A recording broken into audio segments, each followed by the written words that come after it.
أعوذ بالله من الشيطان الرجيم بسم الله الرحمن الرحيم رب اشرح لي صدري ويسر لي أمري واحلل عقدة من لساني يفقه قولي السلام عليكم ورحمة الله وبركاته. وعليكم السلام ورحمة الله وبركاته. أمي الله تعالى دلي كان بلبل ملكاو سجني مناني كان فتانا كتاو بسريا من كان كنتي أنكم ملكاو تاتوني أن فتاوني أن كتامني الله تعالى برا كألا يافا أما كأما أريني نسيب باي الله تعالى بلو الله مكلا. الحمد لله جاني أني بيجرن دايله أبي أنكال لادالا ما منو بيجرن كنا دومي أشامان شامانا أما دامنا بريزنتي لي من شاء الله. ومن كلا صلى الله عليه وسلم كقبة مدامنا كيمولو لما بلو دراتي. donc on est à la sona amena damna anga général ma va représenter nale vana ami munu kana kata si laba inshallah. Salam alaykum wa rahmatullah général. Wa alaykum salam wa rahmatullahi ta'ala wa barakatuh. Ni masa ponse ala mo si kenemanga ni kenemanga ala kenya ala o. Amin inshallah. Kenemanga so bu ka mo badi minu jango to la tan kawla kenya ala o. Amin. Kenemanga nge so bu ni masa ponse ala mo badi minu kono fini jengolo kawlu fa so de bebe ala o. Ni masa ponse ala kamo ma jango to ka be kenya ala o. Amin. Mo lo mina ni o te ala o. Amin. Ala o. Amin. Fadiyallahu salli ala Muhammad. Sallallahu alaihi wasallam. Utadi? Nouvelle génération. Non, mais toi voilà général. Alors ça kato neto bangali fofana. Alhamdulillah. Mais mo kano to mena wala bikere. La nouvelle génération.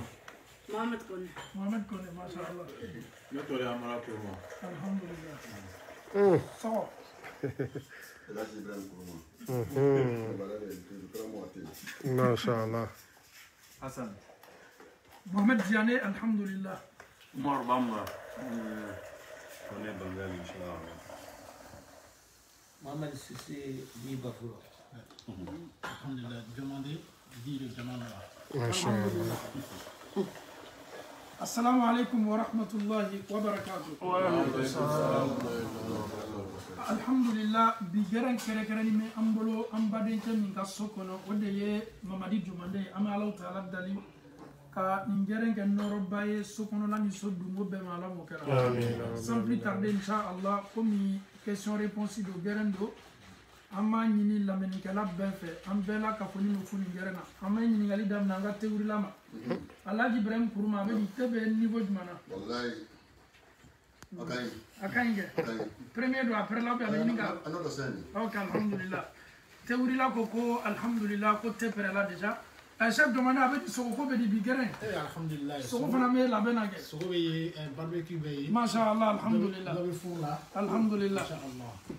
Donc la meningala be ko so be te fana me amani au fe. Au yina kana sigida ni noroni anye ka be so dum mani théorie. Dunya be ni ne. Wallahi. Ka ala ko ke ka badenya ke ame boni bela me sakata ka ni betu donc amala taala dalika an ken no blala mawye an kanyana ma ala mo gara Amin rabbi. donc alhamdulillah rabbil alamin ko question nana cheikh Hassan Doumbia question mun nana mo beya cheikh Kone question mun nana mo beya cheikh Imam Ben Bamba question mun fana nana mo beya je pense que amse ka dam na nima gani bolele kala wi alhamdulillah question forum meya ode est-ce que dew be se ka o tablu sara o wolofa la n'a sɔrɔ fa ye bamuso tɔɔrɔ ka bamuso tɔɔrɔ a dɔw yɛrɛ bɛ se kala furusa bonda ye denw ɲama la fa ma hɛrɛ foyi la o ba kan fo a kɛla sababu ye bi tuma dɔ ba t'a la tuɲa so est-ce que olu ka kan ka ɲumanya ɲasin o fa ma wa olu b'a dɔn k'a fɔ fa ma hɛrɛ foyi la o ba kan o ɲa sereyala ma a ma dogo ma foyi la ni Ala taala sɔnna an bɛna bi gɛrɛn dayɛlɛ n'o ye général ni ɲɔgɔnna caman bɛ farafinna e bɛ taa lu dɔ sɔrɔ muso naani muso saba de bɛ cɛ kun e bɛ taa sɔrɔ muso dɔ bɛ o de ka d'a ye o fana denw de ka d'a ye muso tɔ kelen n'a denw a dara a yɛrɛ wolodenw tɛ a yɛrɛ bɛ kɛ sababu ye ka muso furu sa ka ban k'a den bɛɛ gbɛn bon ni denw mɔnna ni nin miiriya sugu ye an fa ye tɔɔrɔya nin las'a ma a ma kɛ an ka ɲɛnamaya la ɲɛsin ma yala o denw bi olu ka maɲiningali ye mun ye est-ce que fa tin foyi t'olu la fa dianya fo to lu dusula est-ce que no lu bana ka hereke fawe est-ce que alabo lu nawa amena kuma la munu fora jana yo kuma jabi donc général biriyad mamela ka fo donye ok inshallah bafuro nam hakil na taj mamile la ka fo donye ne de no o faw yo batoro ka plaka don yo toro ouais mais ala be sa ba kalo biyo to ni akagbele ala fana kan tan ne ka men non den ka jere ya lore den na tsara masi awuru fama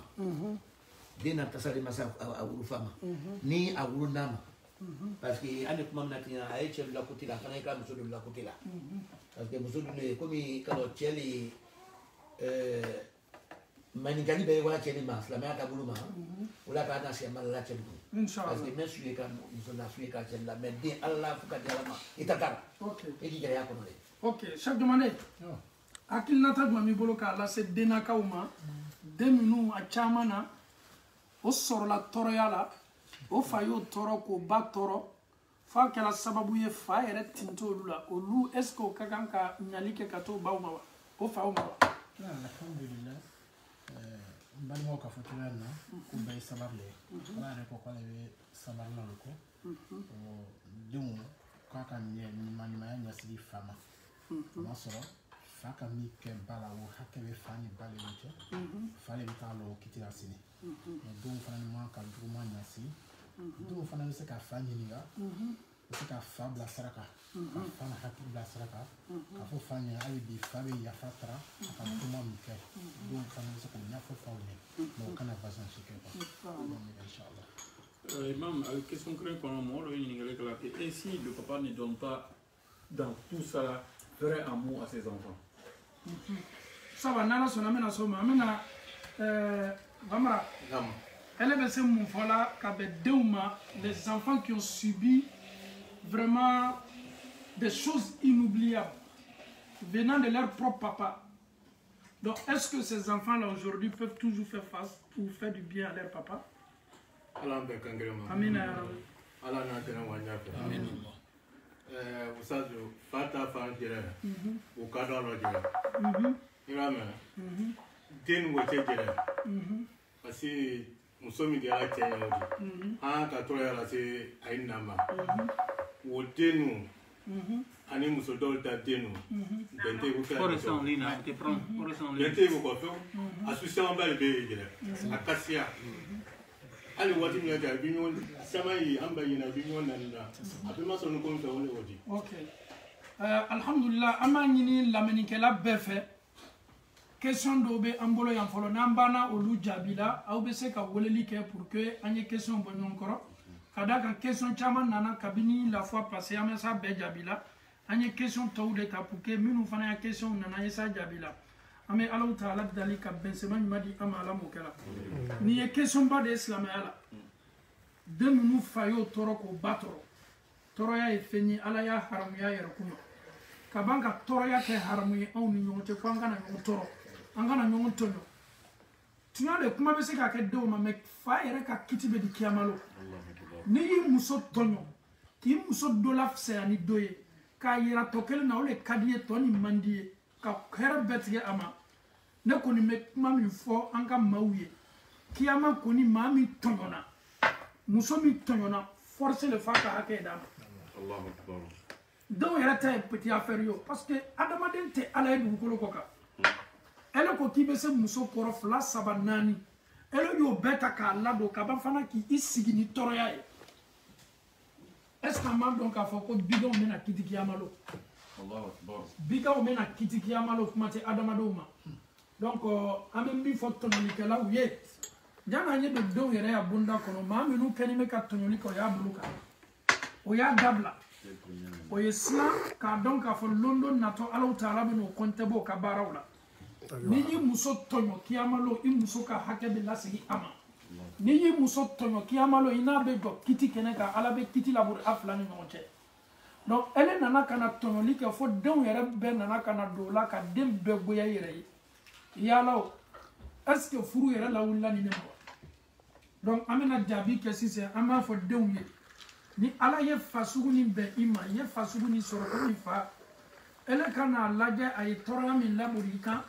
a ye tɔɔrɔya min labori I ba kan e ta ye min ye seko damayira la Ala Taala ko Kurana kɔnɔ ko an y'a mansaw bonya k'o ladon ele y'i fa n'i ba ladon hali n'i fa ye tɔɲɔli kɛ I fana ye kɛ fana lalilikɛbaga ye k'i fa ladi a kana sa k'a to nin sila kan n'a sɔrɔ I fa ka di ye n'i y'a ye a ye tɔɲɔli kɛ se a ma k'a n'a hakili yira ɲɔgɔn na a y'a kɔsegin teriya bolo ma ka yafa taara damina ka yafa ɲini damina a ye muso min tɔɲɔ walama a y'a yɛrɛ woloden ninnu tɔɲɔ denw kana sa ka o fa ka juguya ni o fa ka tɔɲɔli k'o kunna an bɛ Ala Taala deli k'a nɔgɔya Ala m'o kɛra donc an b'a fɔ den bɛɛ ye o ye ɲumanya ɲɛsin o fa ma hali n'a sɔrɔ fa kɛla tɔɲɔlikɛla ye fo tɔɲɔli yɛrɛ nana ka na se olu ma ɲininkali filanan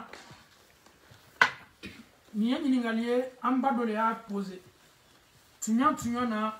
olu bamuso kɛlen bɛ k'o sɛgɛn kosɛbɛ kumaba de da an y'a lamɛn bamuso bɛ juru ta mɔgɔw b'olu wele waati bɛɛ k'i bamuso a ye juru ta n fɛ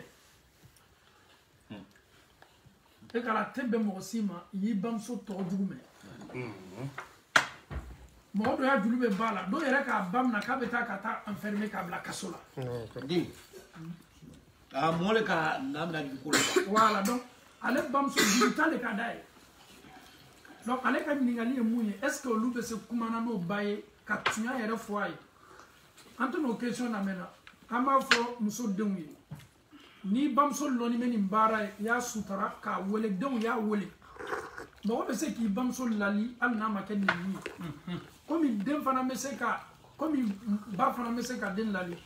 Ibrahima tun ye den de ye o a y'a fa lali ou a m'a lali Ibrahima tun ye ciden de ye a y'a fa lali ya abati la ta'budu shaytan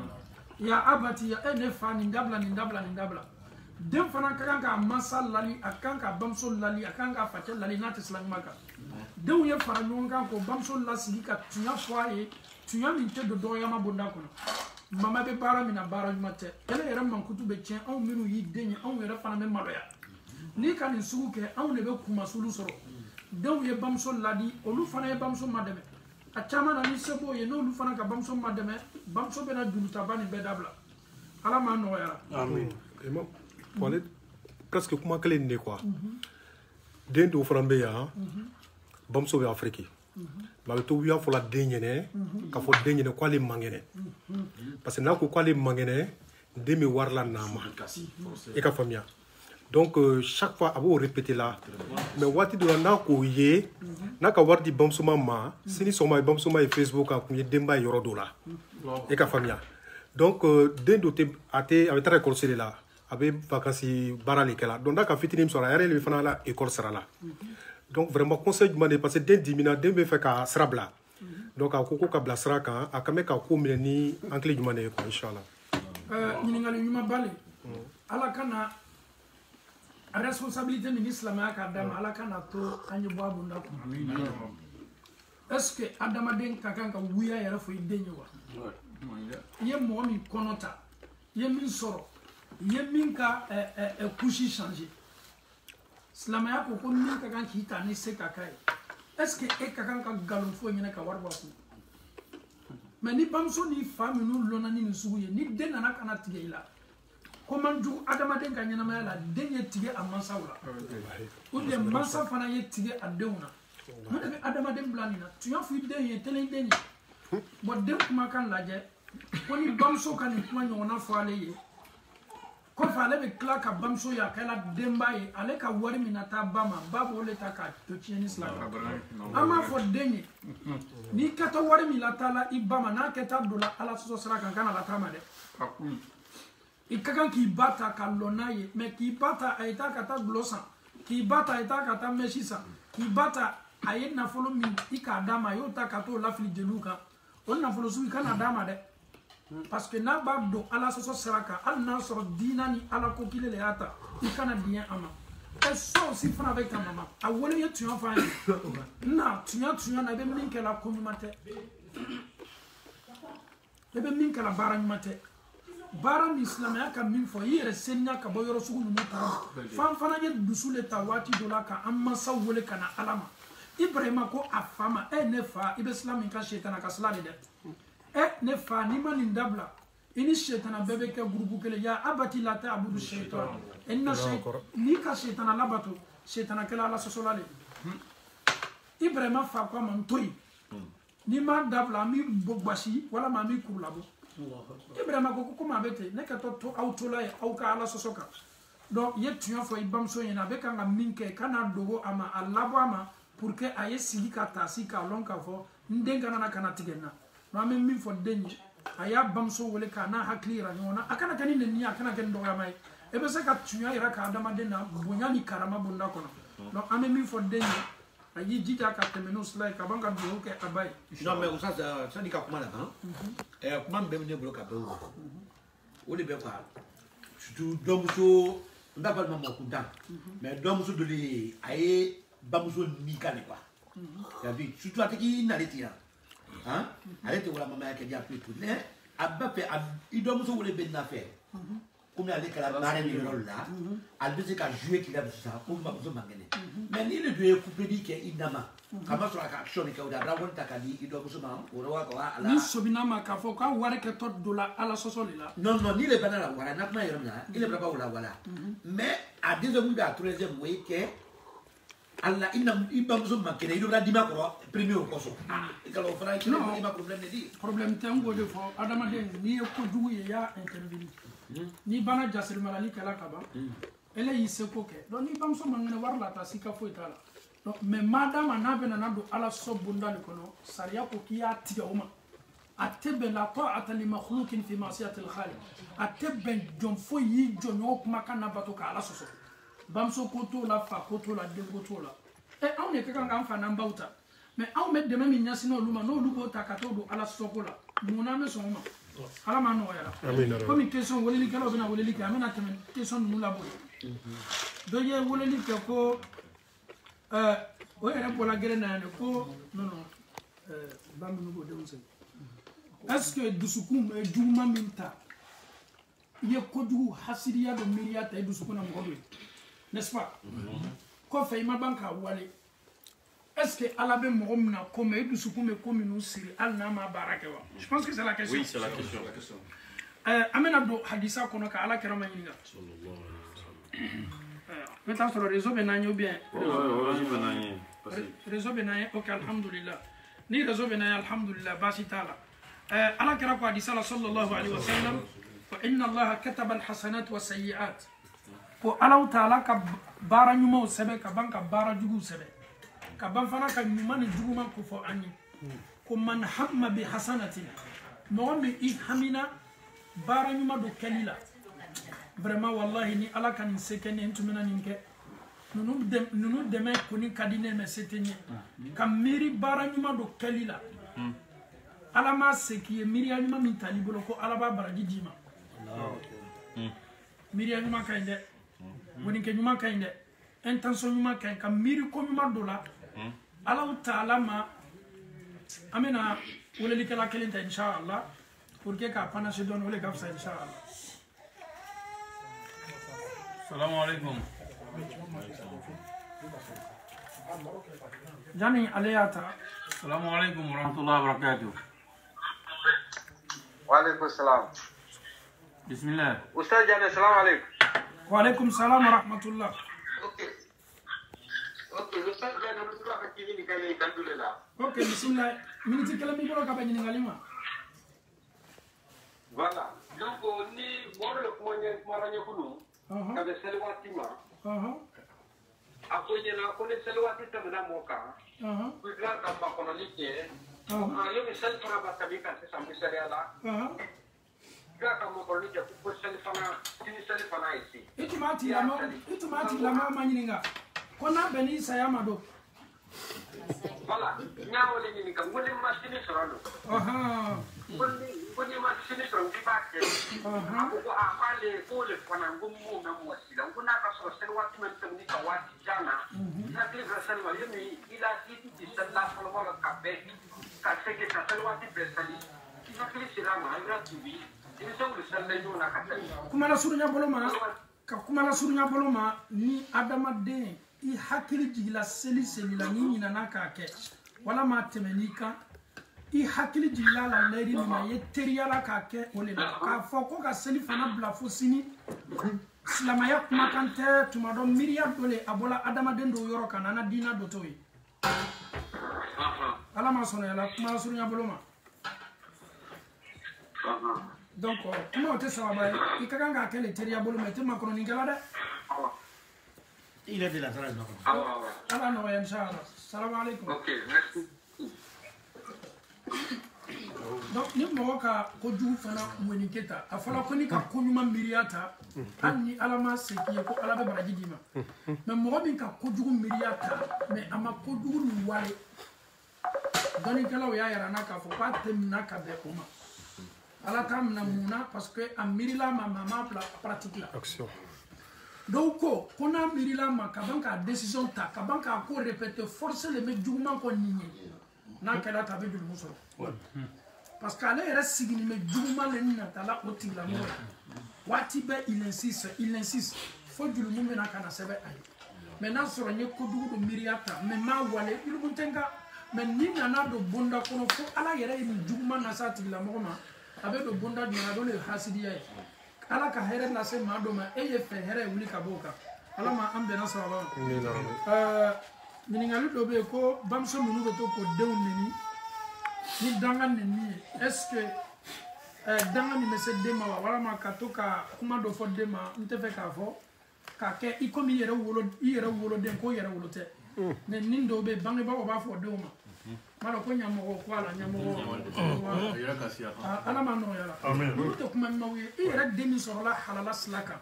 munna e bɛ ban k'i den wolo ni weleli ye nɛni ye k'i den ma nɔgɔ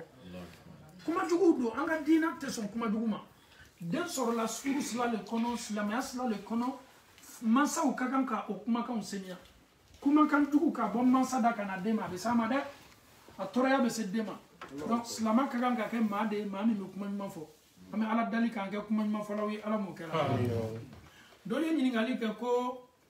ale ka village mɔgɔw ye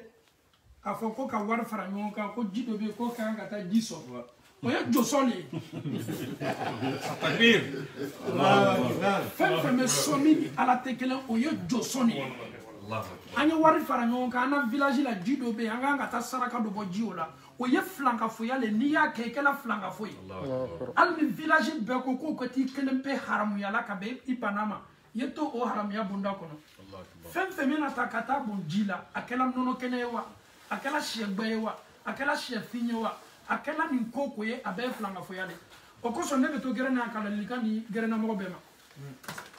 an ye ɲɔgɔn lamɛn kosɛbɛ baro la bafuro an ye ɲɔgɔn lamɛn kosɛbɛ e ka na waati dɔ la o tulonna ni bɛɛ hakili ye tubabu la village la dɔ suko la an bɛnbakɛ suko la famille na dɔ k'an bɛnbakɛ suko la a ko bɛnbakɛ ko ka nin kɛ donc famille den bɛɛ bɛ wele ko ka saraka bɔ tiɲɛ t'a la dɛ tiɲɛ foyi t'a la bafuro ni village mɔgɔ bɛɛ k'a b'a suko k'a ɲɛfɔ an bɛ bɔ saraka bɔ la c'est à dire que village la mɔgɔ bɛɛ ko k'a b'a la suko ɲ'a fɔ ele ni alaw ta ala caman b'a saraka bɔ la anw tɛ se ka baara kɛ ni adamaden don kumakan ye parce que k'a k'a ye suko la an bɛ Côte d'Ivoire ta inchallah toujours an bɛna continuer o kan salamu alaikum warahmatullahi wabarakatuh salamu alaikum bismillah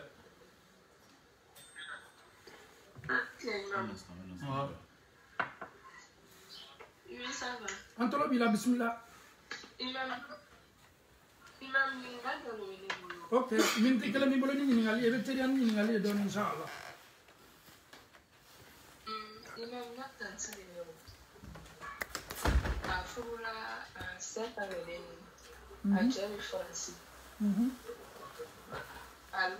an tulo b'i la an tulo b'i la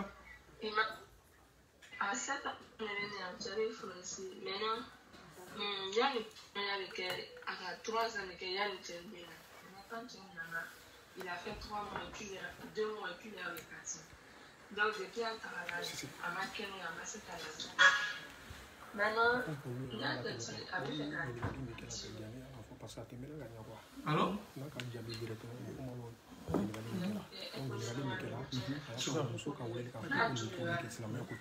Ambalmamuso ko mu ɲininkali ye mun ye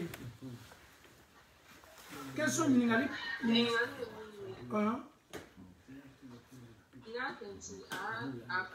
non ɲininkali kɛ sa ɲininkali kɛ question ye mun ye bon question ye ni i cɛ bɛ Europe ka 7 ans kɛ a tɛ se ka na est-ce que i bɛ se ka divorcer non o tɛ an n'u ma dɛ o bɛ muso n'a cɛ le ma ni muso ko k'a tɛ se muso bɛ se a yɛrɛ somɔgɔw le ma o bɛ taa se cɛ somɔgɔw ma ni muso ko k'a bɛn nin ma n'a n'a cɛ bɛ kuma na baasi foyi t'a la ni muso le ko k'a tɛ se sabari la tuguni muso ye taa se a yɛrɛ somɔgɔw ma ba ma n'a fa o ye taa se cɛ ka mɔgɔw ma o ye kuma k'a fɔ o bɛ s'a minɛ ɲa ma ala ma nɔgɔya la kanko cɛ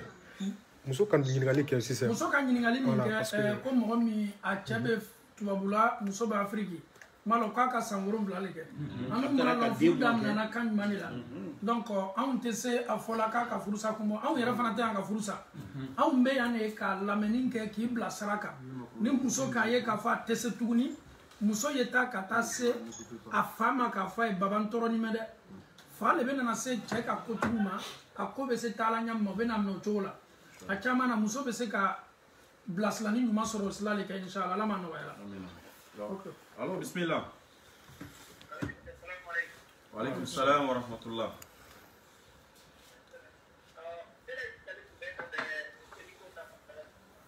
Kabe Mouma? C'est. Suseli, aha. Aha.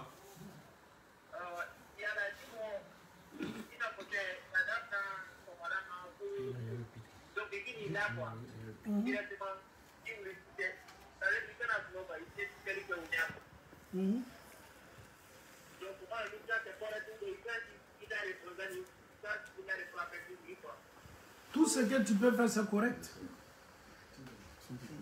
Mɔgɔ min bɛ fɛ ka suseli kɛ n'a ka kan ka sunɔgɔ le fɔlɔ kɔfɛ ka wuli ka suseli kɛ walama kan ka to a ɲinɛ le ka suseli kɛ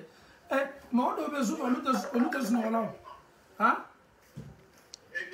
voilà donc ni i ka lɔn k'a fɔ ko ni sunɔgɔla le fanga bɛ d'i ma baasi t'a la ni k'a lɔn k'a fɔ mɔgɔ dɔw bɛ se tolo ɲinɛ gɛrɛ na fo 1h du matin 2h du matin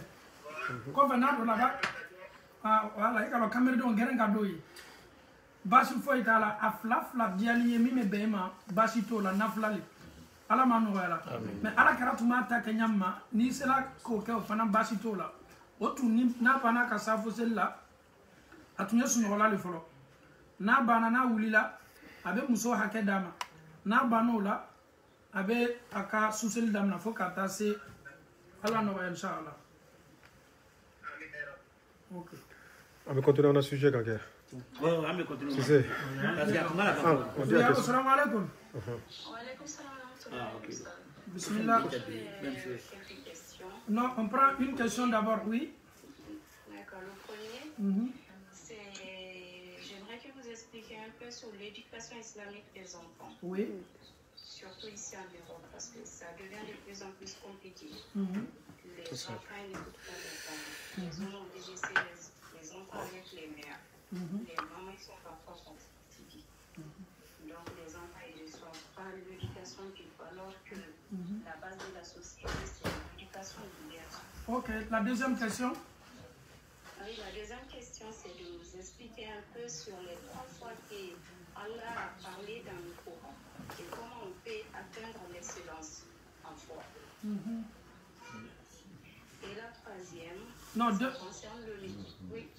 On prend souvent les deux questions, mais donne-nous la troisième question. Oui. C'est de savoir, est-ce qu'en islam, les sédatifs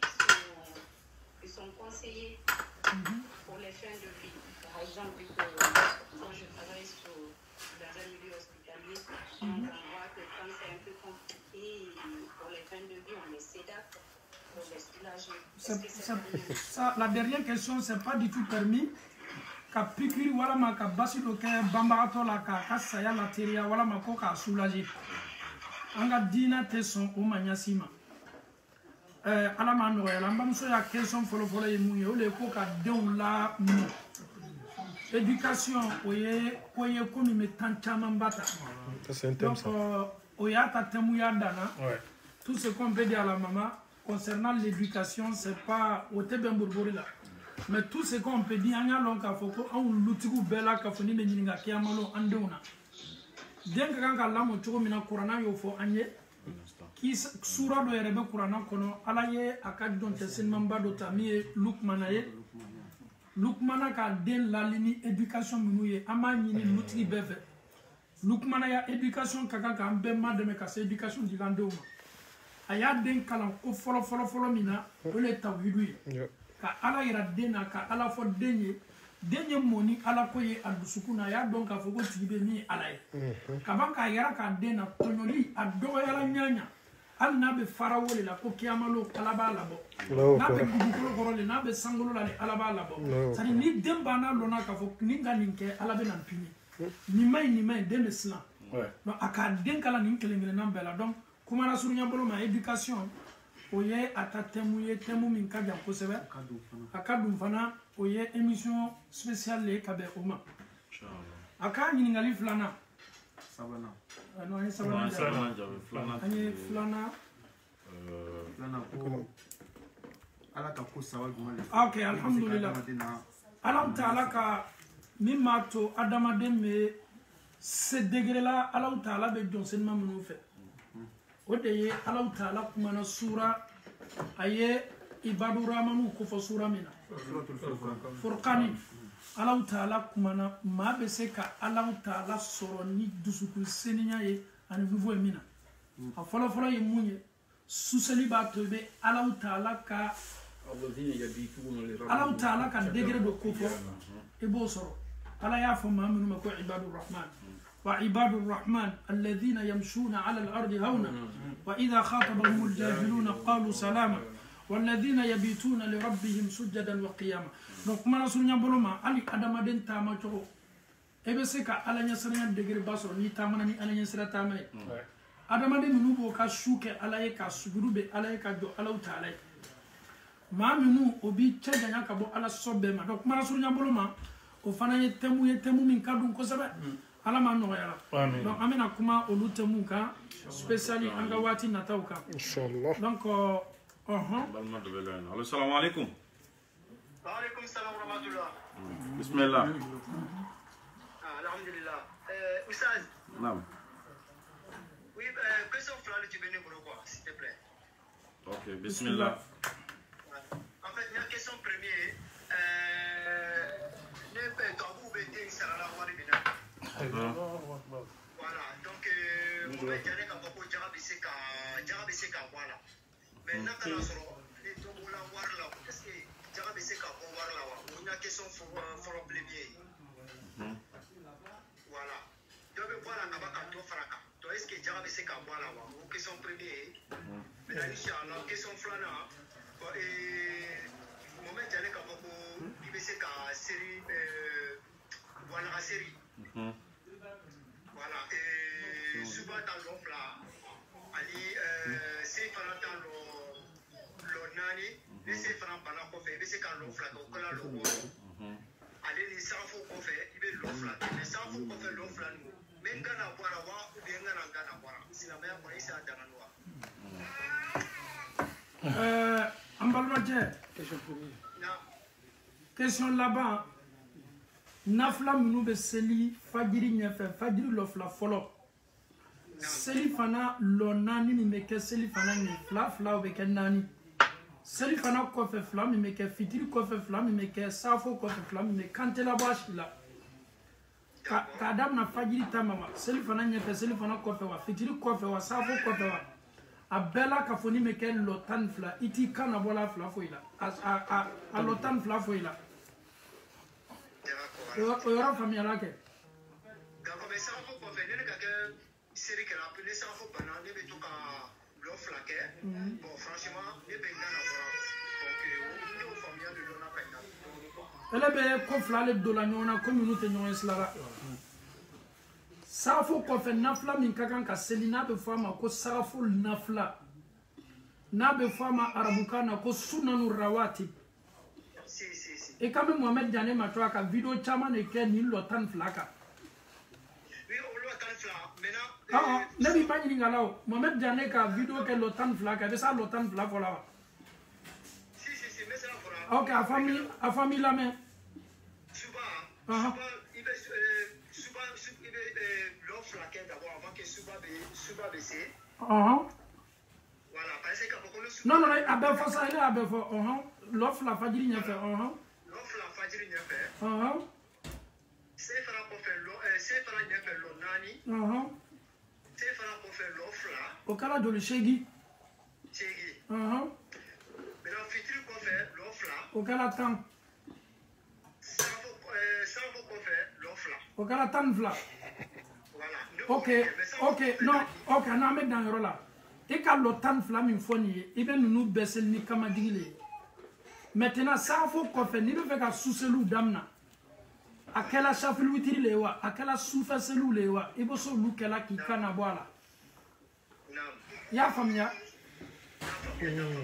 Ok, alhamdulillah. Et quand question follow. Non, basitala, mobi kamadi selimina ni na ki kanabo. Basitala, mobi kanabo selimina ni na ki kamadi. Basitana tola. Maintenant, il y a question follow. D'accord. Il y a question follow.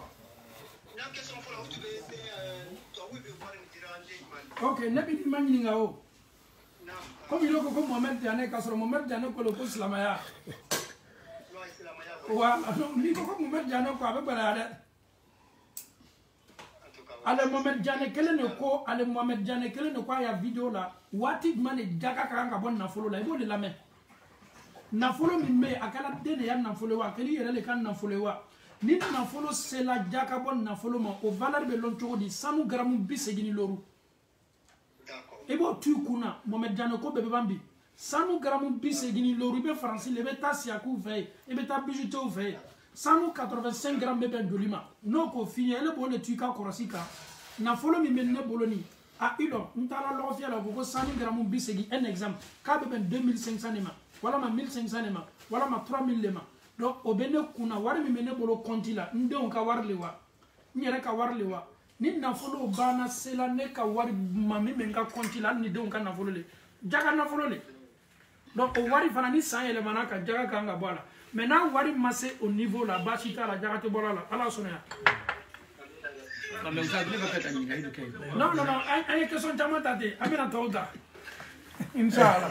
ne baba ka bani gale ke kaula na wala maranne baba wala di pasila parce que tout na wala mane jaga be bo fene la fene Mena amarani mewa akala bigane wa akala momil le mi transport là wa akala ika seneforo le wa fendo le be jaka be bonne là a fendo be avec ce calibolo mais jaka bo wati obe kaka sorati bolo e be ta mo do so ale ka salaire 2000 le e be avec 3000 le ka comme salaire ale be warba le tala mais c'est pas parce que be warba tala ko jaka bo kala ma forcer non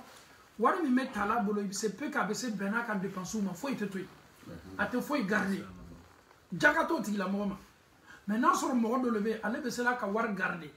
économie mabo abe banque de lawa abe carfa de lawa akado jago de lawa fait ne ba le bolo ni san yele mana ale bo le comptabiliser si c'est parce que fin de lever les ka me jaka be fola fait ne be fait mi bolo na sela 100 grammes bisegini loruma san yele mana ka be fole mo ko jaka ka nga boala amaka comme me parla ni fonctionnaire ni sarabe de la force ni jaga bo de la femi me do la ni ne be sela ka fond do garder sans yele mana ka tombolo wala manya do business ni commerce do la jaka be wala ala manu wala amena question do amena question ke ninta assalamu alaykum wa rahmatullah ay temi kala to pela amena ninta falo assalamu alaykum wa alaykum salam wa rahmatullah vous m'entendez bismillah ouais on vous attend ah ok moi c'est ma première fois de rentrer dans votre ligne allez-y vous appelez de quel pays? Je suis au Canada, à Montréal. Ah, ok, Inch'Allah. On vous écoute. Ok. So, on est la question de Mendy. Bon, je... Oh, ça coupe là. Allô?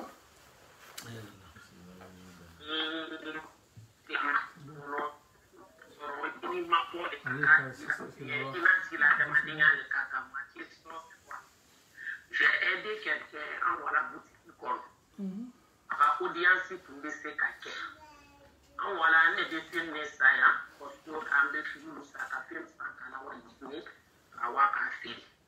Kati de Mourma, Kaché, ou Kati.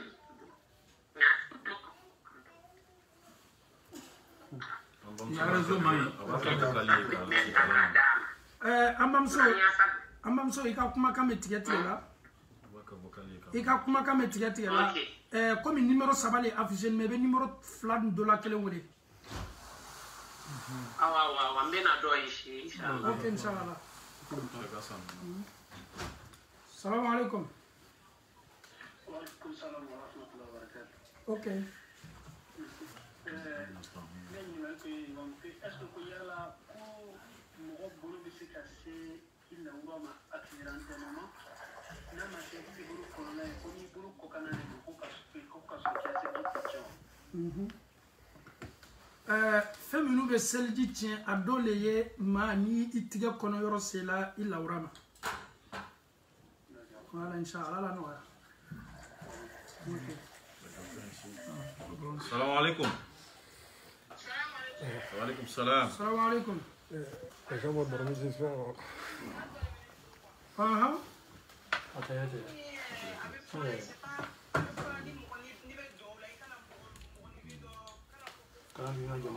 Il faut rester en ligne, hein. Il faut rester en ligne.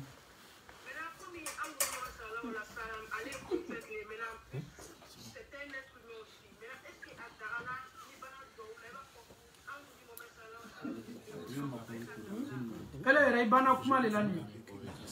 liyɔrɔma kuma i ko est ce que a bɛ fɛ mɔgɔ y'a fɔ ko nin liyɔrɔma kosɔn parce que ko adamadenw de an kuntigi Muhamɛdi adamaden de bi adamaden tɛ sɔrɔ sallam voilà donc anw tɛ an kuntigi Muhamadu liyɔrɔma ɲini kɛ silamɛya tɛ sɔn a ma kira yɛrɛ ma sɔn a ma donc mɔgɔ bɛ Alahu Taala le dali mɔgɔ tɛ i makasi kira la i b'i makasi Alahu Taala le donc liyɔrɔma ko a bɛ arasi caman fɛ o sɔrɔla k'o faw n'o bɛnbaw to a fɔla le ne karamɔgɔ liyɔrɔma kosɔn ne ka sɛku liyɔrɔma kosɔn ninnu ye filankafoyaw le ye ala tɛ sɔn a ma ɲɛsi ma ele fa walama i ka sɛku liyɔrɔma bɛ se ka mun kɛ i la ala m'a nɔgɔya la hali anw ka ciden belebele anw tɛ kali a la ale yɛrɛ ko anw ma ko ni an bɛ fɛ ka kali ko an ye kali Alahu Taala la walama an ye je e bɛ se kalila Muhamadu tigi la e bɛ se kalila alikaba tigi la mais ka kali kira yɛrɛ la o ye filankafoya le donc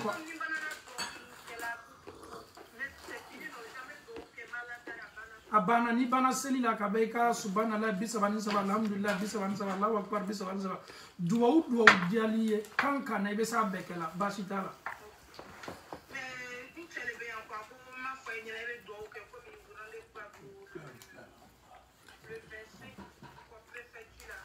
an bɛ duwawu kɛ rendez-vous ala nɔgɔya aw fana ye duwawu ko a yɛrɛ ye kosɛbɛ an bɛ duwawu kɛ ala ma nɔgɔya la inshallah. Assalamu alaikum warahmatullahi wabarakatuh. Assalamu alaikum.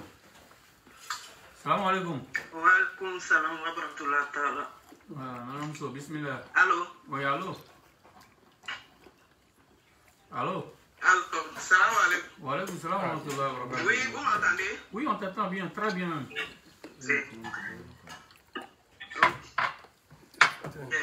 Téléphone ta ama juguya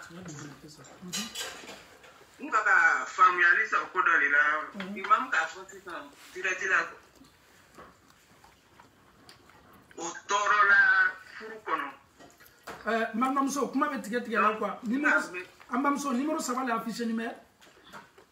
e bɛ se ka numéro tɔ ninnu de wele quoi Cheikh Ibrahim salam alaikum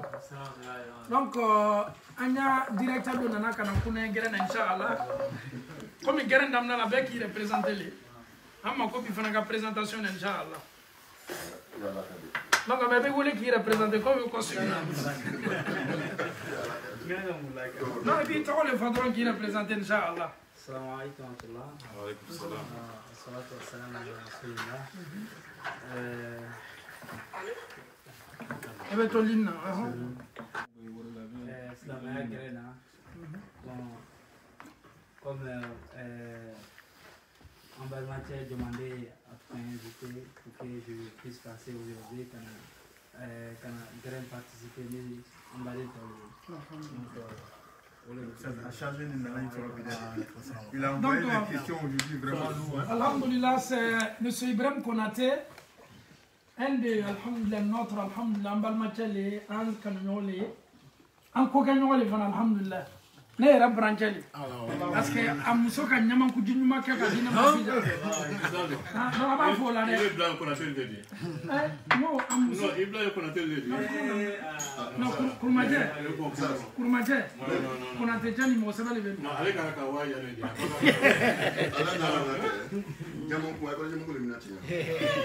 a fɔra ko ni ka mɔgɔ min k'i baden ko ɲuman dɔn k'i ka ala de parce que bi kɛ Abidjan ne ka ɲamankuji dɔ min o ma ɲamankuji ɲɔgɔnna min fɔlɔ depuis nana ka bɔ Abidjan mɛ ɲamankuji Masha Allah. Ni ka ɲi kosɛbɛ donc Ibrahima alhamdulillah an bɛ kun o la kana troisième o ye ne de ye komi alhamdulillah an bɛ gɛrɛ na an bɛ kan ka thé min i ka dɔn ni thé min na thé min kan de bɔ non sogo bɛ yen i bɛ sogo ma quoi parce que n'i ye sogo kuma fɔ sisan dɔrɔn ko n'o bɛ yen olu bɛ jibaw la ok aw y'a kɛ an bɛna question ta ok an b'a fɔ salamu aleykum ok an tulo b'i la inshallah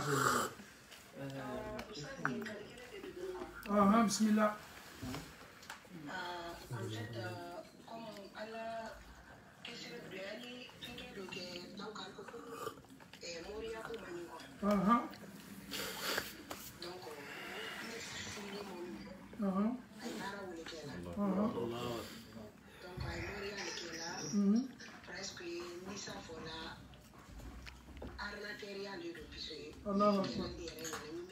Allah Akbar.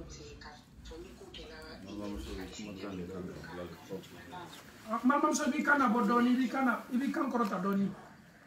Okay, unko de furuni keni ma aka koria ko fo ba. Ko mo mi do na ko ko yi de no ka ara ma ni mini bore wala ke ko fana mama kan ka ke ko. Ka ko do furuni mo mi ma ko la bara le wudi. Donc o le konoro fili na doni. Ndi foyi kɛ quoi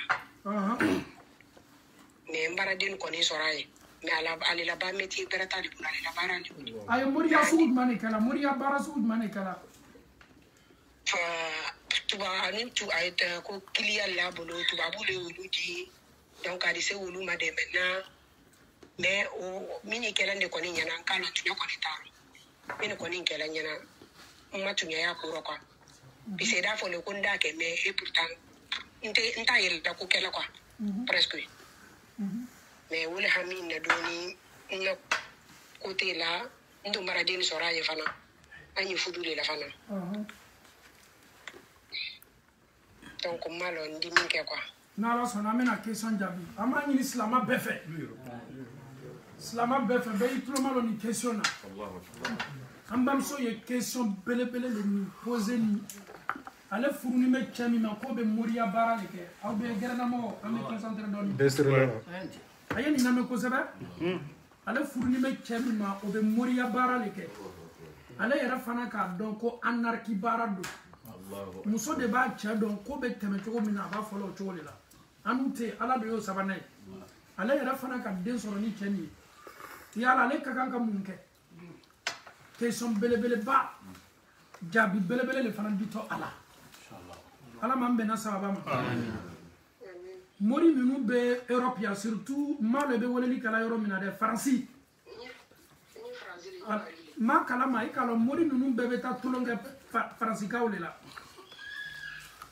sinon en fait ma ko ngote ande mais a chama na France le yo ka euro wera be buri mo ko metro dinga odala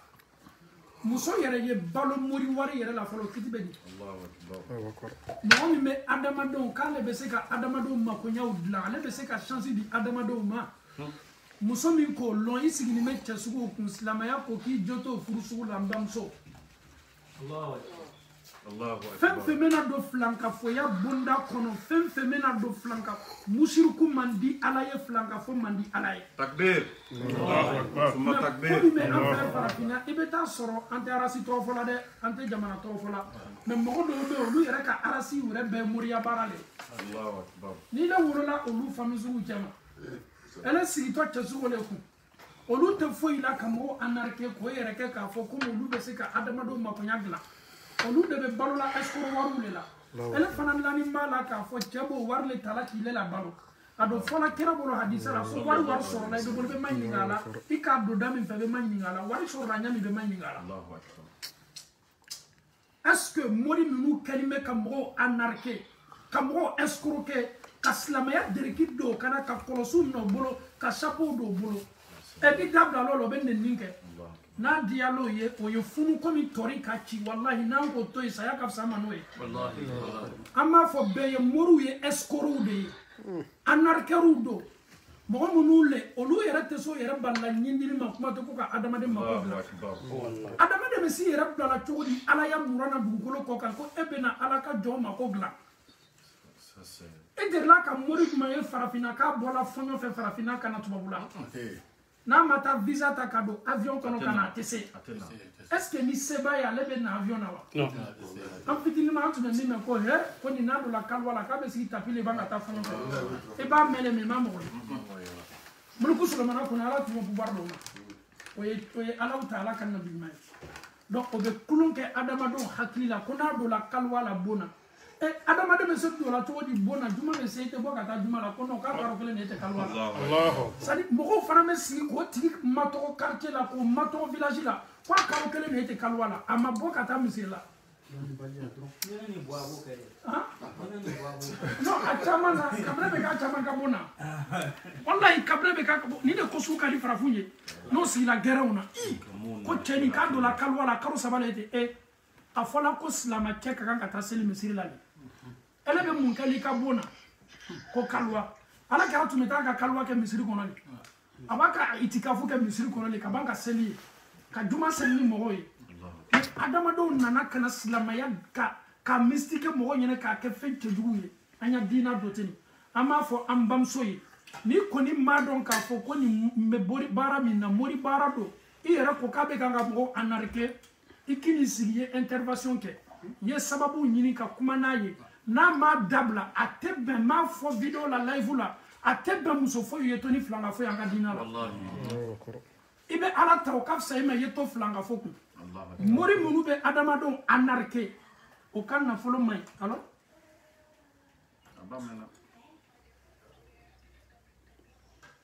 ok comme i y'a fɔ a ɲɛna a tɛ fɛ k'a bila kuma lase i falakaw ma kuma lase i ka somɔgɔw ma pour que baara nin ye dabila a bolo a kana ele la balo haramu na sahabaw ma sɔn o musow ma sɔn ni muso belebelew cɛw tun bɛ taa bɔ nasɔngɔ ɲini yɔrɔ u b'a fɔ cɛw ma ne furu cɛ i taatɔ nafolo min ɲini yɔrɔ la n'i ma nafolo sɔrɔ k'a ladon anw kan i kana haramu ta k'a ladon anw kan anw bɛ sabari duniya kɔngɔ kɔrɔ o ka fisa anw ma ni kiyama kɔngɔ ye hali ni a danna ji de ma anw bɛ se ji min na parce que anw m'a dɔn fɛn fɛn latɔ an nɛn kan an bɛ ma ɲininka a bɛɛ la an balimamuso kasi dabila limaniya min k'i bila nin ɲininkali la alaw taala bɛ na i ma dɛmɛ ni mɔgɔ min silanna ala ɲɛ alaw taala bɛ bɔda d'i ma a tɛ bɛn silamɛmuso ye to mori bananin kun ka mori bananin ka wari min na ka balo n'o ye k'i sigi k'a fɔ ko ne tɛ se foyi kɛ la i se ko kɛ pour que cɛ ye s'a dabila la n'a ma s'a dabila la i se somɔgɔw ma n'olu fana ko ko ala la ko an y'a to yen sariya bɛ décision laban di i yɛrɛ le ma i ye décision ta ka d'a kan décision laban bɛ i yɛrɛ le bolo ala m'an bɛnna sababa ma inshallah. Assalamu alaikum warahmatullahi wabarakatuh. Assalamu alaikum warahmatullahi wabarakatuh.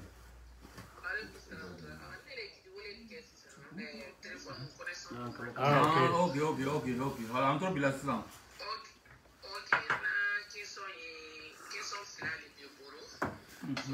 Après min adamadenya sira kɔnɔ ka maa dɔw ma hakilinaw na jamana nin kɔnɔ yan. Mais an wara magasin na ne bɛ fɛn nin san k'a la wa firiki tulu ninnu sukaro ninnu n b'a san k'a la wa. An wala ne ye na saki ta k'a d'a ma. Après a ye fɛn dɔ ta a y'a bila n ka saki kɔnɔ. A bɛ fɔ an ka so kɔnɔ yan sécurité civile o bɛ min o bɛ tubabu jamana yɔrɔ bɛɛ la sécurité dɔ bɛ kɛ magasin kɔnɔ a bɛ yɛrɛ kɛ sannikɛbɔ a ye a bɛ yɛrɛ kɛ hali client ni teni t'ale kan na i t'ale reconu sécurité nin y'a ye a ye fɛn ta ka bila saki kɔnɔ ne yɛrɛ bɛ magasin fan gbɛrɛ ne nana an ye sanni kɛ bon ne ye na kati la timi après a ye saki di ne ma aya fo kwa bi wanyen kon ne fo ko na sakiti ne timina kesira tu sécurité nara kati iranera ko je suis en arrêt état d'arrestation ou parce que fin de benga chaque kon ne re dimina no ko ne na chaque da fila kan ko be fe membe na kadara wa clean ko fin sa boutique kono ibi lo ko fe no ko ma ko be fe ngana parce que ndana la ne ma finta wole la kala sécurité magasin fin de rabon ne ga chaque kon Allah ni fe se ni ne ga chaque kono chogodi on est à fo sécurité yango nete sécurité ko ko problème be yoro me ni fe men sa kwanyo bila kwa bi police wodi ne ko kwa ko police wodi ne afo ko me caméra bi ambe be wansi caméra ko fe police be na ambe enquête ke ne ne fenta margira yeni na sakire kono me ambe caméra sécurité ma fe ala yake anye sécurité police runala nyana pièce d'identité rabo ka di police runa lo alo na imina ite si bora buru ni sécurité ma fenena ayaye ala kama ne ma fen place akikon me demuso me fen takabla ka shaki kon ni tamanyo me wara magasin kon ambe boyene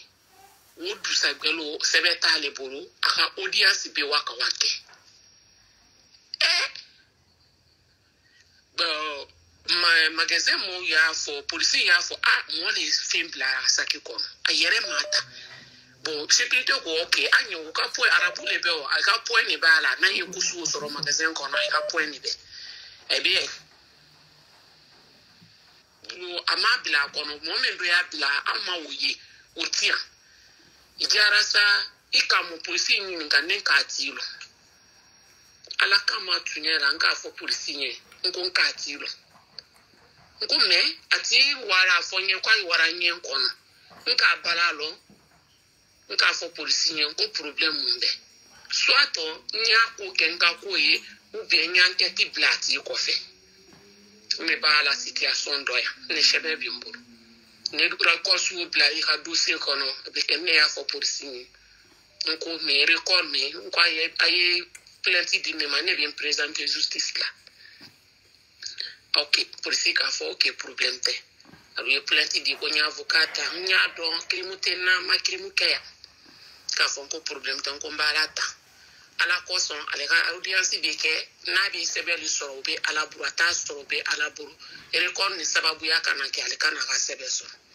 ne woli mania tanyi o rixi berebre ba tanyi wala après ou 3 jours duma ko me présenter justice là ne wala juge ni ya dossier ma fene juge ya fo ina ya sanjiro na ya 2011 isan kono ndo le be jamana ni kono ya tu n'as pas de problème en des prévenu dima préavis dima nimbe sekera erreur prochainement qui m'a do kusuna en be avertissement dima en tabdira dossier kono ibe klakawa ne kosera ni naranga so ne demuso ni wole nya fanye aye video nu be ke ni photo tata mo ki doni kusu kera kam bila problème ala kera fana na wara ka audience ala sebelo aye sebe soro ya accepter sur place no karo mais ala kotunya ala moya lote na takurute ala adamadinya apene ka adamadinya fenbi me ja ala sanga ke sombe me mo me la yinsu la sikima ina ti be se adamadinya kera nkoni te fuli baria blante nte nkoni te so suguna ina ngaso nte so anye te tamanyo mai parce que nte problème fa mbebe to abudu la beka yan to abudu so nga question premier bi woliye no comme question folo ka ja amena question kele beta ne bi manyi ngani ngali do lawo ya manyi ngam muka blani bara la yo mufiye comme jabi nga manyi ngam ko minka blani bara la makuma fonye ok alhamdulillah be semin kala be foli to ini atila mo che iseko ka kel la lili kam nu ye be to ko dama mais mo mi me fait ki la problème suguni na be ira korosi akateria ma ala kara ko sallallahu koni ye parfum ferela ki terie be na fa belebele saba soro suanina sila be parfum kasa duma kika wala me be parfum sama wala ma yere be parfum lima mais ni ye tasuma la fiala ki terie ka fani me so ayera fana me kasa jugu wuli ko donc adamade teria te keni ma ben ma min sela ka fenta ka ble ka saki kono i ko rien ba problème ko premier gaou n'est pas gaou donc ni tuguno ko kata ko ko la na yibla problème mina i ka badenya ɲuman ba le kɛ ten o yɛrɛ fana i ka baara min kɛ ten ni tun y'a fɔ ne ye n tun b'a fɔ n k'i kana kɛ parce que tubabula tiɲɛni n'i ye tiɲɛni ta mɔgɔ nɔfɛ n'a bilali ka record la a b'i le sɛgɛ i ka tubabula sigi la donc a ko sugu i kana di a ma mɔgɔ bɛ se k'i baden sutara donc i kana n'a ɲɔgɔnna kɛ tuguni mais i k'a kɛ sinji ni badenya min kama pour ne pas que défaut i bila la sɛbɛ la i ka risque ba yɛrɛ yɛrɛ le ta o ye dɛ soɲali tubabula tubabu bɛ fɛn bɛɛ fɛ fo soɲali il faut pas accepter ce genre de truc foli kɔni i ka n'i da tigɛ a la foli tun ye to a cɛ adamadenya ye to a cɛ mais teriya i ye hakili sɔrɔ o ma inshallah ala man bɛnna sara ok salam alaikum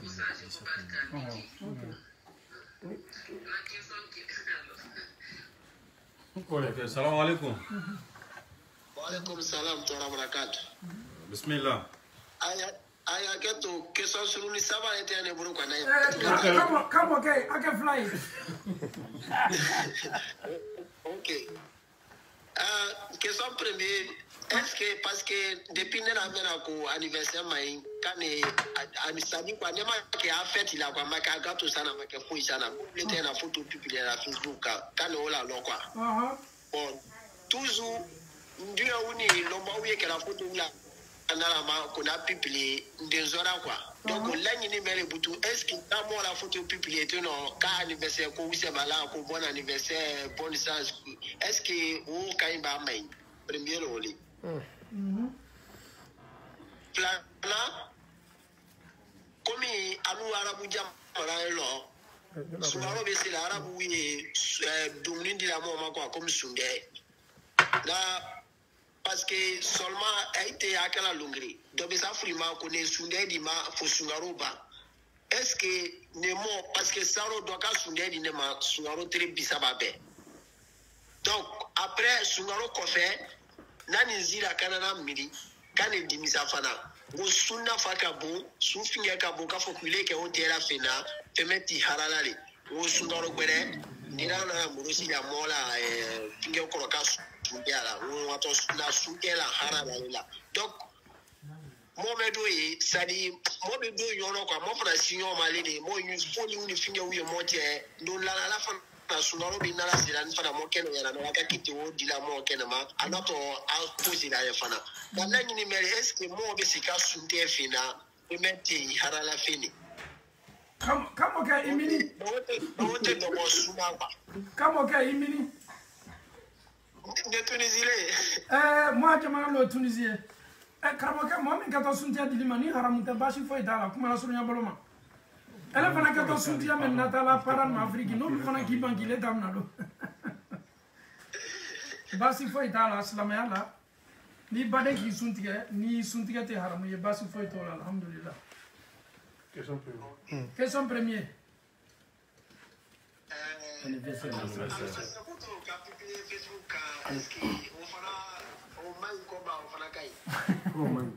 ala ma sɔnna yala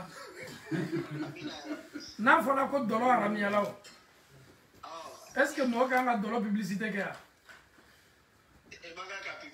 voilà n'a fɔra ko fɛn fɛn haramuyala mɔgɔ min y'a publicité kɛ la ani mɔgɔ min k'a kɛ a bɛɛ ye na kelen fa kelen ale le budi ni salam alaikum salam alaikum voilà ok salam alaikum wa rahmatullah ok kram ok inshallah kram aja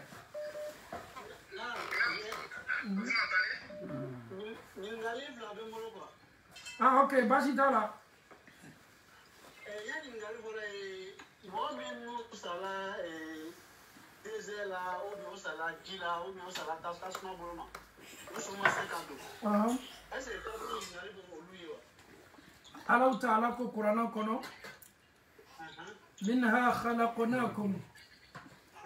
wa fiha nu'idukum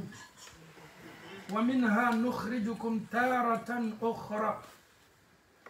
adama den ka dali folo damna na bogole la mi an fa adama ye ala ko ko ye andan ka bo bogole la ala ta'ala bana ko an me segi fana ka ta bogo kelen ni nyana la ama fo ni sala tala ni sala dila wala man ni sala ame banka an ko segi kata ni ne la donc kuma la surunya boloma adama de mesa sato la hayatul barzakhiya kabru nyana maya beke to akela Jami yere hadisa mi yere ta ko fa ya fa do nyana ko ni gala sa fenyo ko kam susu kam mugo ka dobla fonyo fe ka dobla jila o ma kla o ma échappé ka bo kaburu ni ngali law ala yere kana ka la ka fo ka manyinga yeni ngam mugo so ala slana le kada kan tu ko makala nka lon ka fo na to la sayama netina tilala ni ngali la slanya mi ka blola ala ko ni yere ja fadima ka be slanya o ma Anni ma minuto la aviona wati ni na do ma aviona ma yal sini gasi se chaque de malobi olula ko la alko ma ile chaque Ibrahim do tun na aviona al sini no ma evolo no me ala taala na so kala sa fenye kaburu ni ngali ni kaburu ni na ma obeke to na la sika fo ida ala ma no wala concernant ces questions barakallahu fikum inchallah assalamu alaykum concernant la question, moi, tora jila tolibaga ani kɔnɔdimi ale ni tasuma ka mɔgɔ minnu dɛmɛ ko ala o caman bɛ taga la sedufeerew cɛman bon an baden minnu caman bɛ tora ji la minnu bɛ fɛ ka ji tigɛ ka na Europe jamana kan la minnu bɛ fɛ ka ji tigɛ a kana to ni mam jane ka jaabi dɔ kɛ bɛɛ ti tonji kan dɛ ko bɛɛ ti tonji kan donc n bɛ n yɛrɛ ɲininkalaw la ɲininkali min tun bɛ n bolo k'a di est ce que ninnu bɛ don sedufeere bonda kɔnɔ wa ou bien o y'a kiti bɛ di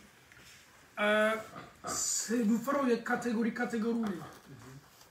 maa minnu bɛ sa silamɛw ni kafiru ka kɛlɛ kɛnɛ kan olu ye sedufeerew de olu fana tilanin bɛ ka taa tilayɔrɔ fila mɔgɔ min bɔtɔ ka taa a kɛlɛkɛyɔrɔ komi baduru kɛlɛ gazwatu uhudi ni khandaku a y'a ka nafolo ta k'a la yɛrɛ kan ka bɔ n'a ka nafolo ye n'a yɛrɛ ni kun ye ka taa olu fana baradi ka bon ka tɛmɛ mɔgɔ kan mɔgɔ min n'a yɛrɛ ni kun bɔra n'a ka nafolo ma bɔ sedufeerew ye degerew de olu fana avantage dɔ b'u bolo kiyama lon olu tɛna ma ɲininka la ayi est ce que a b'a dɔn ɲininkali kelen pe de bɛna sedufeere ma kɔnɔ ɲininkali kelen pe o le kɛtɔ ma ɲininkala sedufeere la n'a sɔrɔ juru b'a la Allahu akbar sedufeere bɛ don arijinɛ kɔnɔ baduru kɛlɛ fɛ silamɛ minnu bɛnna sedufeerew de uhudi kɛlɛ fɛ minnu bɛnna sedufeerew de o bɛ don bi ghayri hisabin jate t'o ma mais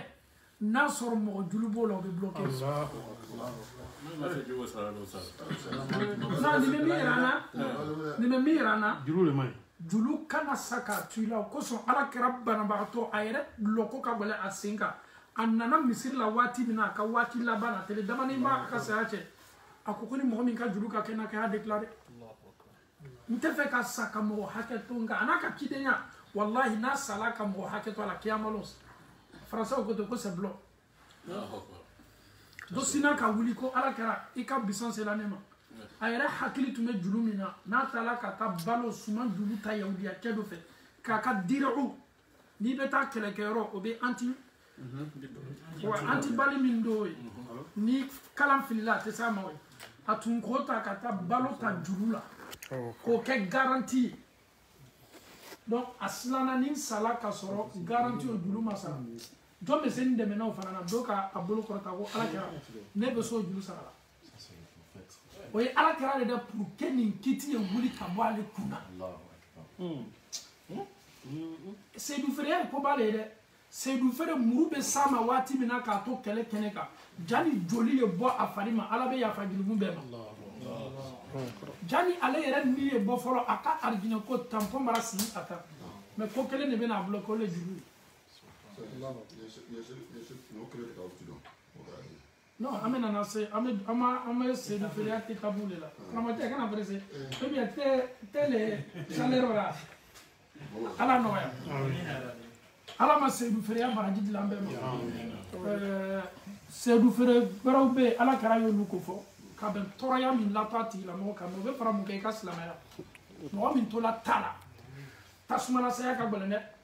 ama fo yere ya la ulama ka ki yere bla kala de ay ni o ke yi yere bono ni la mo mi me satala o be jate se du feru chama mo mi sala jila saya ka gbelo fana me jate se du feru chama kono dimi kala sababu ye komi jamana anya ni an fe waati ala ebola olu bana minnu nana ka maaw tɔɔrɔ ka o kɔnɔ dimi o kɔnɔ borila o sala nɔfɛ olu fana bɛ jate seyidu fero bonda kɔnɔ ani muso min sala k'a to tin kɔnɔ dimi na o bɛ jate seyidu fero bonda kɔnɔ mɛ yala olu ka seyidu feereya ani groupe fɔlɔ min ta fɔla degré le degré tɛ kelen donc degré fɔlɔw bɛ yen degré filananw bɛ yen donc ninnu ye seyidu feerew ye mɛ yala an badama minnu bɛ bɔla ka taa ji kan o bɛ to ji la est ce que olu fana bɛ jate a bonda kɔnɔ question nin ɲininkala la ne ban ka ɲininkala la mɛ ne jaabi min di waati bɛɛ n bɛ t'o de bonda kɔnɔ tunya na minnu bɛ sa ji la wallahi olu ka kiti ne t'a dɔn munna parce que a fɔla ko a risque ka bon ko n'i taala i bɛ se to la ji la olu dɔw ko k'a bɛ kɛ min ye a ye k'o ye ele bɔla a kan de n'i le to la ji la tunya na o jugement ka bon ne ma wala adamaden tɛ se fɛn bɛɛ jaabi la donc an b'o dɛn ka ban ka duwawu kɛ an fana bɛ ban k'a ɲini mɔgɔw fɛ risque min bɛ ka sigi furumaranin kan silamɛw y'i matanga la bateau na voyage ma haramuya mais bateau dɔw bɛ yen k'i ni ye ka don a la dɛ donc a question kɔni anw bɛ dan min na ala y'a to an badenw y'i mabɔ a baara la n'o tɛ lɔnnikɛla dɔw yɛrɛ b'a fɔ ko yɛrɛfagasuw don mais anw tɛ kuma k'a don niveau la pour mun an tɛ se k'an janfa kuma nin na i bɛ mɔgɔ ye bɔla waati o waati ka taa ji kan jigitigɛ kɔda di wallahi masa minnu b'an bolo farafinna olu kelen b'i sigi jamana wari kan minisiri kelen bɛ se ka jamana wari ta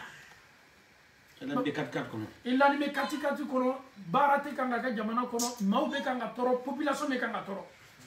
ele fa tɛ dominikɛla e ba tɛ dominikɛla se yɛrɛ tɛ e ye n'a kɛla ten haridiya bɛ sɔrɔ sila kan hali ni e ni bɛ to a da fɛ i tɛ tɔ bɔ la donc réalité nin de b'a to adamaden bɛ a yɛrɛ bila nin bonda kɔnɔ donc komi nin an kɔni tɛ mɔgɔ lasu a baara la dɛ mais tunya na kiti an fana bɛna fara ɲɔgɔn kan k'a di an karamɔgɔw ma tuma dɔ olu bɛna bɔda ɲuman di an ma la ala m'an bɛnna sa wa. kelen bɛ fɛ o yɔrɔ la juru ta ko yalasa o ni juru bɛ mɔgɔ la o ko ta kɛ mara ni juru ma sara ko a ni deni bɛ to sanfɛ yalasa o bɛ tiɲɛ wa ou bien a ka kiti waati a fɛ juru min b'a la fo juru de bɛ sara fɔlɔ o ye donna filanan mɔgɔ kɛra min garanti ye mɔgɔ kɛra juru dɔ garanti ye ale ma sa a denw sali kɔfɛ denw ka ɲininkali kɛ mɔgɔ dɔ ko ne ka juru b'a la mais siriya gbɛrɛ nana sɔrɔ ko ale ma ta dɛ k'a kɛra garanti de ye a kɛra juru garanti ye olu y'a mɔgɔ ko se t'u ɲɛ ka juru sara kiti bɛ di. n bɛna kuma lasurunya n'i banna juru garanti ta la k'i bɛna sara maa min banna juru wulila ka bɔ a kan c'est à dire ne bɛna sara place la k'a fɔ waritigi ye non a ye nin to yen ne bɛna sara sariya bonda kɔnɔ juru bɛna ka bɔ banbagatɔ kan ele min ko k'i bɛna sara k'a garanti ta a bɛ e de kan o kosɔn ni saya kɛla waati bɛɛ maɲininkali bɛ kɛ est ce que juru t'a la wa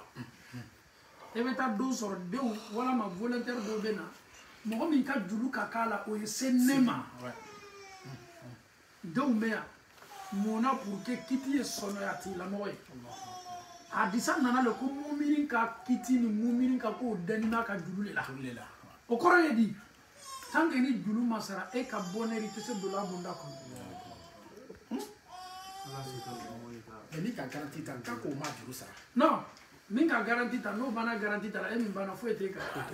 maintenant i la ɲininkali ye min ye min ka garanti ta tuma dɔ a ka garanti ta ni miiriya ɲuman de se tuma ye mais kɔfɛ a nana bali nin karamɔgɔ tɛ nin yɔrɔ fɔ mais an bɛna nin yɔrɔ labɔ alaw ta ala ka mɔgɔ dɔw ka juru sara garanti ta olu ye jɔnw ye mɔgɔ min ka juru ta k'a bɛna sara miiriya ɲuman b'a la sarali la mais a dɛsɛla a korila a ma se a sarala ala b'a dɔn k'a fɔ a se ma k'a ye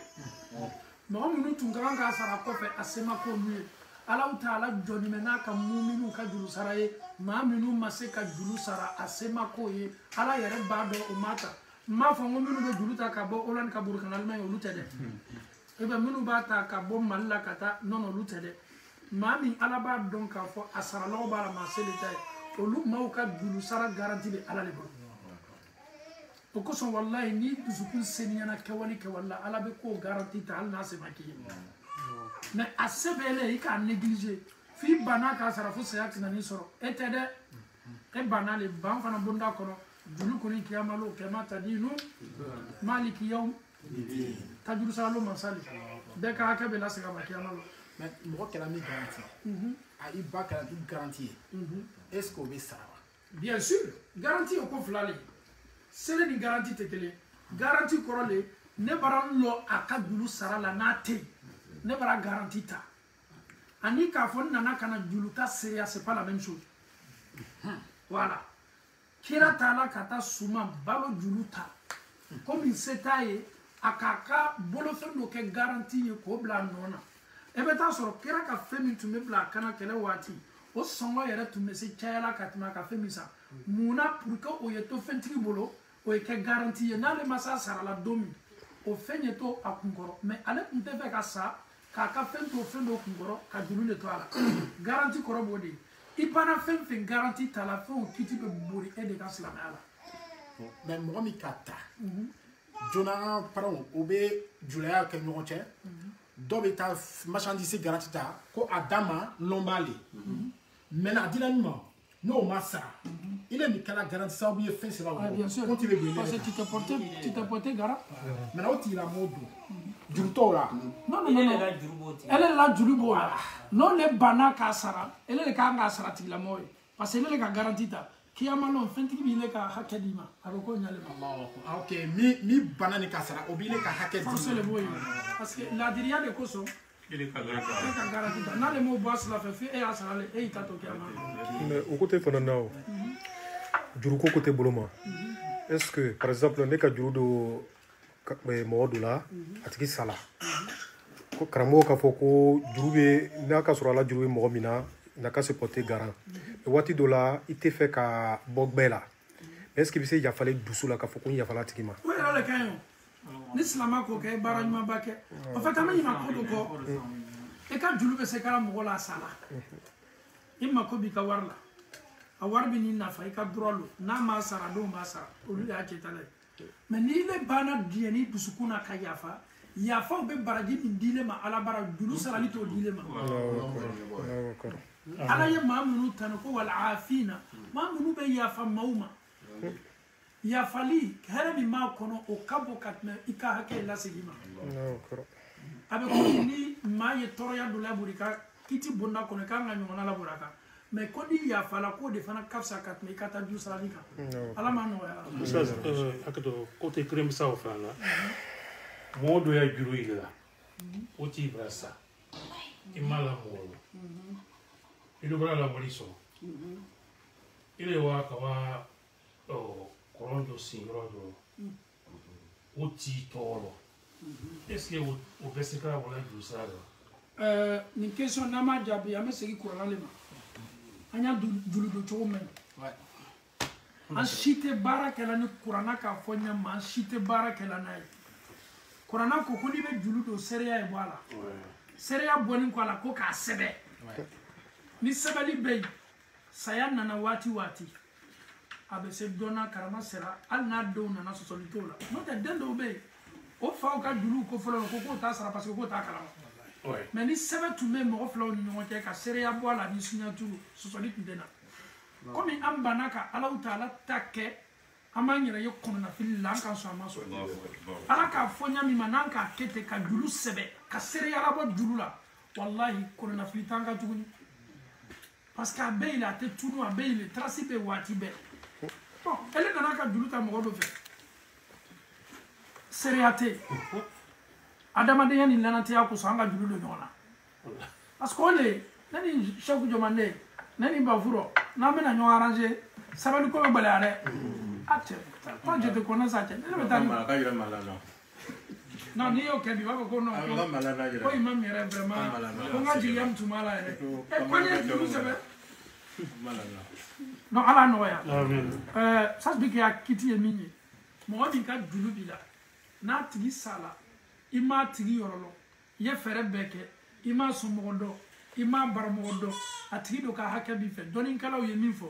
juru min b'i la i y'a wari hakɛya ta i bɛ se ka taa di dɛsɛbaatɔ dɔ ma n'a tigi miiriya ye walama k'a dɔn ko ɲuman dɔ la ala ma a hɛrɛ sera a tigilamɔgɔ ma mais o bɛɛ kɔfɛ n'a tigilamɔgɔ banna k'a ye kɔ i y'a sara la dɔw bɛ k'i la yɛrɛ fana ma saraka ye ala ma nɔgɔya ok an bɛ direct min ta salamu alaikum warahmatullahi wabarakatuh ok i bɛ hakɛ to wa i bɛ hakɛ to wa dɔ bɛ a tigi bi ɲa an bɛ n'ale ta fɔlɔ kɔ inshallah i bɛ hakɛ to kana tigɛ allo salamu alaikum excusez depuis 10 minutes tu es en ligne là ok bismillah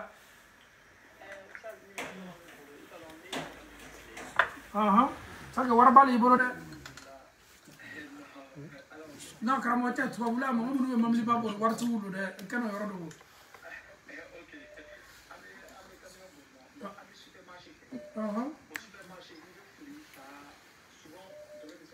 ah le mot est lâché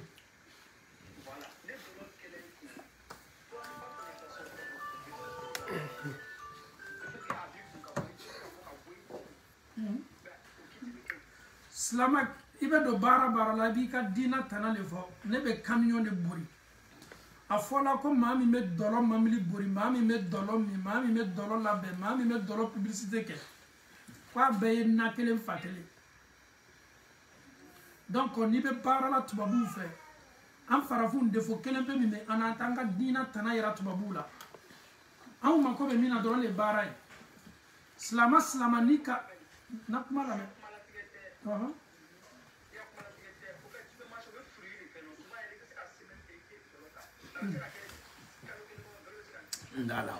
ale kuma kelen de b'o ye hali n'i ka dɔlɔ ta san 10 kɔnɔ siɲɛ kelen baara min na chaque 10 ans dɔlɔ bɛ taa siɲɛ kelen de baaraw kɛli ma haramu ye voilà a faamuna kɛ parce que tubabuw le o bɛ se fɛn fɛn bila n'i kun i ka contrat signé ka bɛn o de ma donc i diɲɛna ka ala sɔsɔ fɛn ta hali ni siɲɛ kelen de donc an ya diina tɛ sɔn a ma alaw tɛ ala ye masa seliman de ye a bɛ fɛn de fana fɛ min ka seni silamaden bɛɛ i kelen yɛrɛ tɛ maa maa bɛ mobili bori maa maa bɛ transport kɛ fɛn fɛn bɛna kɛ ala sɔsɔ fɛnw transporter a kɛla lɛsogo ye wa a kɛla dulɔ ye wa o kɛla haramu ye silamaden bɛɛ ma ala ma bɔda ɲuman di a ma tubabula baaraw la salamu alaikum salamu alaikum warahmatullahi wabarakatuh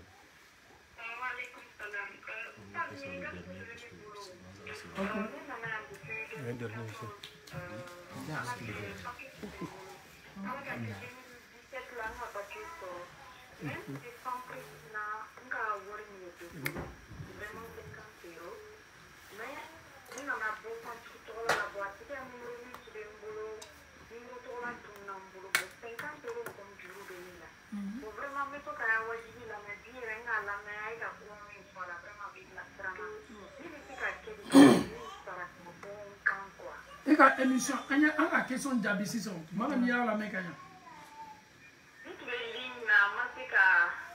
komi i ma tigilamɔgɔ ye i bɛ se a wari sara ka bɔ a tigilamɔgɔ tɔgɔ la ka baara ɲuman don k'a ye tigilamɔgɔ tɔgɔ la mais ni a tigilamɔgɔ nana o bɛɛ kɔfɛ i bɛ juru sara dɛ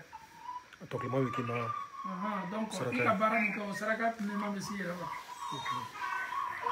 ok ça va an bɛna question laban ta ka seliko ɲɛnabɔ inchallah On va couper les... Il faut prendre. Il faut l'appeler. Il y avait deux appels. Il y a quelqu'un qui est là. Salam alaikum. Wa alaikum salam wa rahmatullahi wa barakatuh. Oui, Amam bismillah. Ok. Et la question que tu m'as dit, Imam, c'était concernant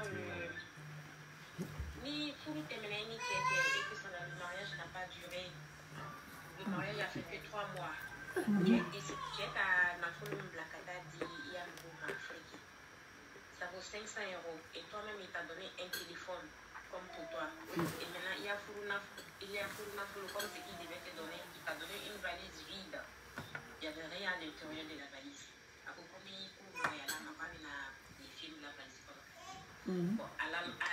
tu as constaté que ce mariage le monsieur c'était un arnaqueur. À café, je foyer, c'était tout à fait le contraire. Et lorsque tu as su ça après et tu décides de mettre fin au mariage, d'abord, question flash ça va venir bolo. Mon âme muso be se furula cheme ma cheme ka ko nyani. Est-ce que au défaut t'es en yere la wa? Femi non, il est venu avec une image de l'islam, écoute-moi très bien, ma maman, pour faire recherche sur une personne, c'est pas la personne, mais tu peux passer par des gens. Tout ça là, c'est des enquêtes sur la personne. Au fait, les femmes aujourd'hui, ni au banania bola tchemve, tante tuguni ka ko nyani, anye so oma. Fala furu na tumeke, baramo le tumeni ka nyondo. Adamaden fana ka kunya nyanyini atemena yoro munna ni mamu ka adamaden yake a chama na mami sababu furu ma furu te tulonga fenye si barado don furu ka kanga nyanyini ka beodema 95% des jeunes aujourd'hui ni ya ka fa divorce be kala furu la furu min kala mbolo anyanta dianya le mama nyanyini kala ça c'est clair et net. Sinon on peut pas se marier à un homme après 3 mois pour furu et divorcer. Cela veut dire que la femme n'a pas pris le temps pour bien mener les enquêtes sur le monsieur. Ça, c'est clair et net. Même souvent, Adamade monsieur Nanani Saura Numaï. Femme bébé, c'est la sigla galon à Fofuru. Haï, oui, à tes fourres la sigla. Ça, c'est impossible. Et t'es mis et ni yereko, il faut caroquer les rebedo. Donc, comment la souria boloma? Nasoro, comment faut la chomi? Tchaye a au milliard d'euros. Kadaka, comme mettez mes tchani mousotia, ala les bardo. On taille blasrani ni mo mi fana me kuma la se aya donc a fa ko kuma mi be fola bolo ala utara kan me ka seria meleka fana kan me ka kuma seria meleka utume akela nyami ma donc na kuni kela te ka mi fo furu kono kata ye ka fo ay mi fa be galon saria la ate be ma mi ye galon tiga ka furu ke galon tiga la minye abese ki boloko la ka furu sa daluya ba bloki amalo kadaka afuru la wuya le ka ala kara ko ko mumini mese fotila ka jene yake mumini mese fotila ka sunali ke me mumini to wuya fo wuya be jamana ki wuya be jamana deturi donc jobe muso bolo sharia la ni mai wuya fo aye ka erebla image de la furu ko feni muso ma sorote kadaka furu be sa dama de bolo ki amalo be manyinga be la furu sala di munay ka furu sa. Donc furu mi me sa fa e ka daluya jonjoni daluya mi alala muso be si bolo kala la o be chebi si bolo kala la kiamalo ka fo ko jamfale kala wuya le fo la ndo la kola ko mi wuya donc furu be se sala ka be uma na so wuya fo la ko fe wuya na do ni muso fana ka tanta fana ka se chayele mana ko fana kaira bale kadaka adama den do be galon tiga mais tumaro na bana kala furu chay ebe si jijala ka lani mais na ye ka fo jogo mi mala te sa bolo kala wuya fo la le sa ko ko bere an ko ne la lika mina muso be se tanta la fana ka tigila yelema kadaka muso bana yere labla la cheche ka ba ateka du ke furu sa ni se ko ke ka yelema ndo atigila mais na ye ka fo wuya te se bola do na nya silema aye min fo ani a kanime ka mina ta ma furu ko kelende sharia be boda di muso men inshallah comme furu bana sala ka wa ko furu bana sala ka me kala fo la sigi bana sala ka ba be furu ma safaro furu te sala te dalo furu kala mo le ma furu kala muso ka furu tikotigi be ambalma muso be sigi ko non tenche fa pa te kala te de muso le furu lo mina aka wanu le ya ka akorde mi ya fai ni koko be muso be se akasumo le ma wita se chema na kasumo avec ketele ala yere ko ni furu be sa ko sereya e wala ala ya fo qur'ana kono furu sa fana ko fa muso kan ka karo saba sigi fana ke procédure le bala donc ame ala le dali alla bene kadi anwe ni muso se la ka tanta ka ke yele ma o le fana cheke kada kan bi che chama me bi kantola kuma kantola komi amuso fana mo chola inshallah muso ya jija na se la ka yele manindo cheka ko le kafsa muso kana na furusa ke solution premier kada kan foti ni yele muso foti la ka bini furu damna wati ala ma no yala ok moga alhamdulillah amina bi alalo doni ka kan seri inshallah usa zika question me dini ok inshallah amina question inshallah